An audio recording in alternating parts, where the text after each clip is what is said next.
நாட்டின் பிந்திய வானிலை தொடர்பான தகவல்களை அறிந்து கொள்வதற்காக தொடர்பினை ஏற்படுத்தியுள்ளோம்.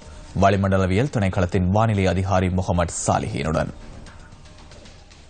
வடக்கு, கிழக்கு, வடமத்திய மற்றும் ஊவா மாகாணங்களிலும் ஹம்பாந்தோட்டை மாவட்டத்திலும் இடைக்கிடையே மழை பெய்யக்கூடும். மத்திய சப்ரகமுக மேல் மாகாணங்களின் பல இடங்களிலும், காலி மாத்தறை மாவட்டங்களிலும் பிற்பகல் 2 மணிக்கு பின்னர் மழை அல்லது இடியுடன் கூடிய மழை பெய்யக்கூடும். நாட்டின் பெரும்பாலான பகுதிகளில் காலை வேளையில் பனி சூழ்ந்த குளிரான நிலைமையும் காணப்படும். இடியுடன் கூடிய மழை பெய்கின்ற வேளைகளில் தற்காலிகமாக பலத்த காற்றும் மின்னல் தாக்கங்களும் ஏற்படக்கூடும். இவ்வாறான சந்தர்ப்பங்களில் பொதுமக்கள் அவதானத்துடன் செயற்படுமாறு கேட்டுக் கொள்ளப்படுகின்றனர். கடல் பிராந்தியங்களை பொறுத்தவரையில் காலி தொடக்கம் அம்பாந்தோட்டை பொத்திவில் ஊடாக திருகோணமலை வரையான கரையோரத்துக்கு அப்பாலுள்ள கடல் பிரதேசங்களில் அடிக்கடி மழை அல்லது இடியுடன் கூடிய மழை பெய்யக்கூடும். நாட்டை சூழவுள்ள ஏனைய கடல் பிராந்தியங்களின் சில இடங்களிலும் மழை அல்லது இடியுடன் கூடிய மழை பெய்யக்கூடும். கொழும்பு தொடக்கம் புத்தளம் மன்னார் ஊடாக காங்கேசன் துறை வரையான, அத்துடன் காலி தொடக்கம் மாத்தறை ஊடாக ஹம்பாந்தோட்டை வரையான